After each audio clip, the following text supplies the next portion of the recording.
guys, this is my first coin roll hunting video, and let's get into it.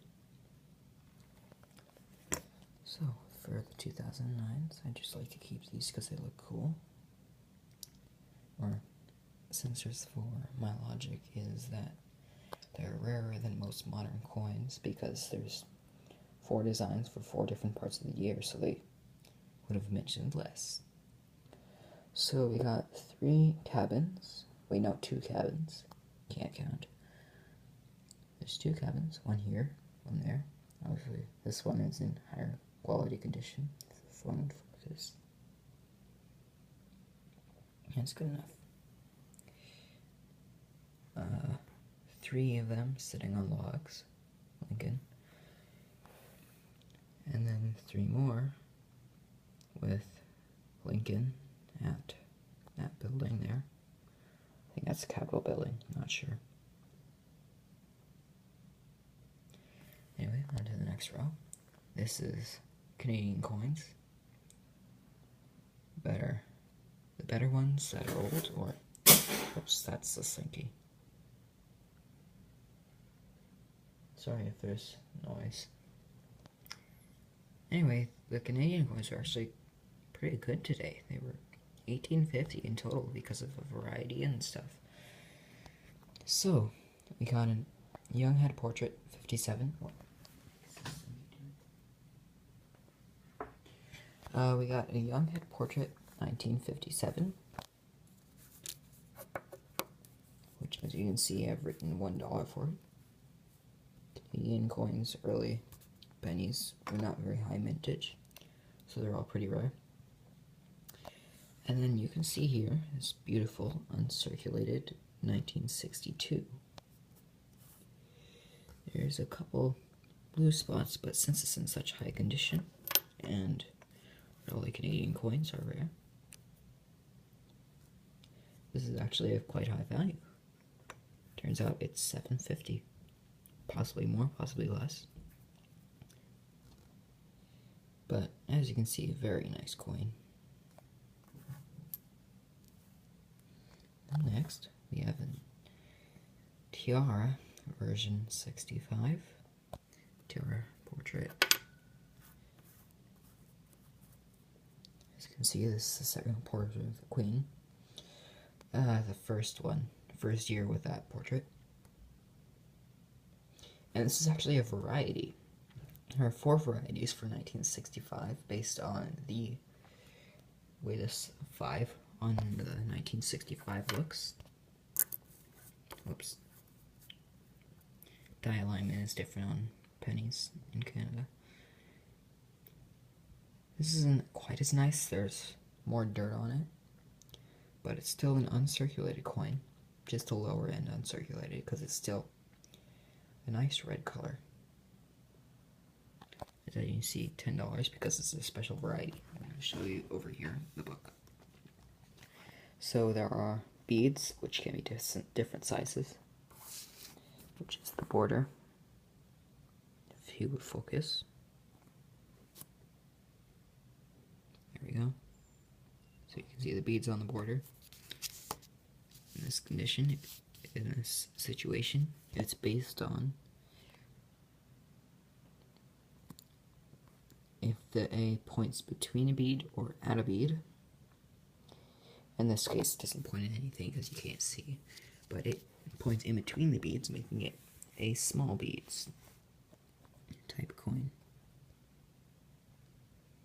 You can see the diagram. And pointed 5 or blunt 5 just depends on how pointed the tip of the 5 is. Self-explanatory.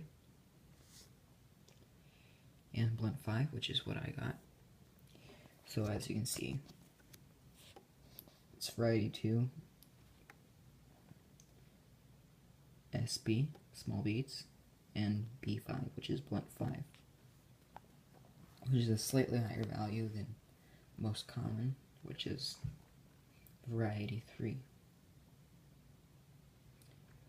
So, that's about it for that coin. So, this actually ended up being $10. I put it at MS62.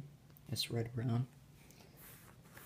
It's essentially red-brown. It's closer to red, but since it's got all those spots, I took it down a point. So, Canadian coins were actually pretty good today.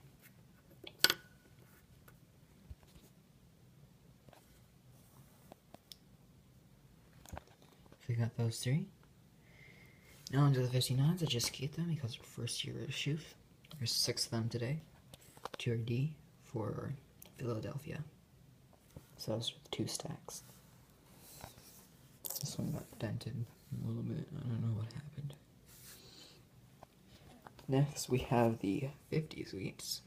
My estimate for price on these is $120 in total. So that's a 50-70. Shadow's obscuring it a bit with light.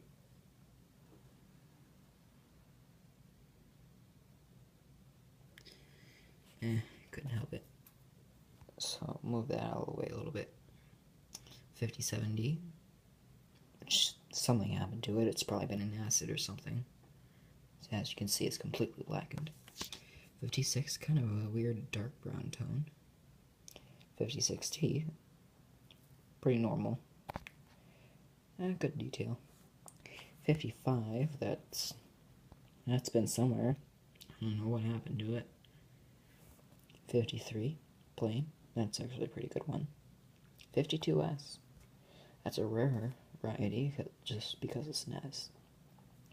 And the detail's not half bad on it. There you go. And then there's the 51.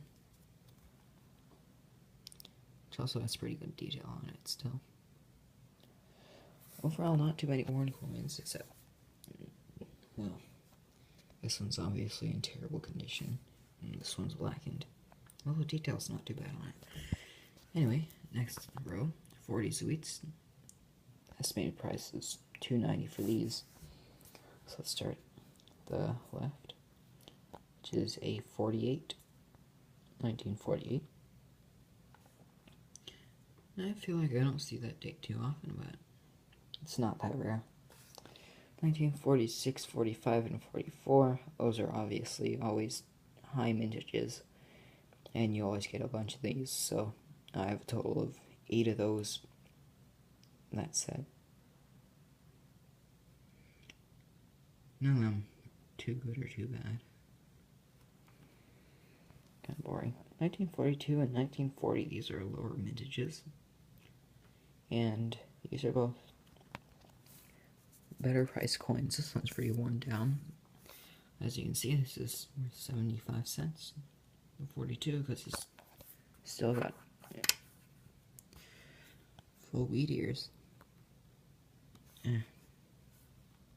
Full wheat ears. If it would focus. You can't see them on the camera, but believe me, the detail is quite good.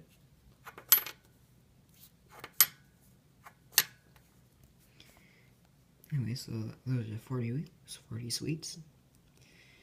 And one last wheat, 1930s. This one's obviously valued at 18 cents because it's, as you might suspect, since it's older, it's a better date. However, it's quite worn. The wheat ears are very flat on it, so it's not a very good coin. 1935. So it's a nice date because it's old, but it's not too good. These are just miscellaneous stuff. I haven't had a 2015 yet, so I picked that one out. And here's a cool little 1992. Very nice condition, but that's to be expected of a 1992, and if you could focus, you might see that the dies are misaligned on it.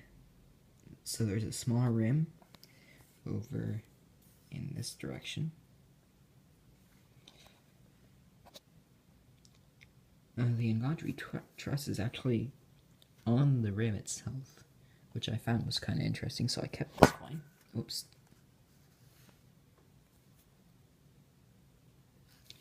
Yeah, it's pretty good.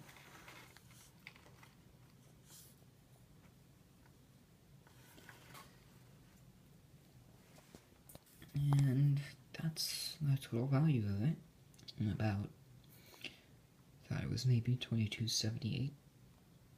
Book value, and sell value is less, obviously. I probably overgraded a few too, so I took it down to $18. Anyway, that's what we got for this hunt. Not bad. Oops, lights. It's rainy and dark outside, so I can't really. If it could focus. It doesn't really need to focus from a long distance. So, that's it. Thanks for watching.